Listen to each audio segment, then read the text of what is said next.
Hello বন্ধুরা, সবাইকে জানাচ্ছি আমার আন্তরিক ভালোবাসা। এবার যাই হোক, একটা রিলস করলাম, তাই চলে আসলাম তোমাদের কাছে একটা কথা বলতে।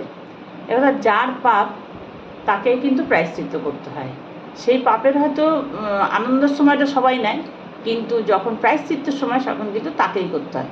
এই যেমন একটা কথা বলি, চোর চুরি করে, সে বড় চোর হোক ছোটো চোর হোক যাই হোক আর কি, ডাকাত ডাকাতি করে, সে ব্যাংক ডাকাতি করুক আর সোনার দোকানে ডাকাতি করুক, কিন্তু সে তখন টাকাটা নিয়ে যাচ্ছে চুরি করে, সেই টাকাটা তো একা ভোগ করছে না, তার আত্মীয় পরিজন, তার বউ ছেলে ভাই বোন যারা থাকছে পাশাপাশি আর কি, সবাই সেটা নিয়ে এনজয় করছে।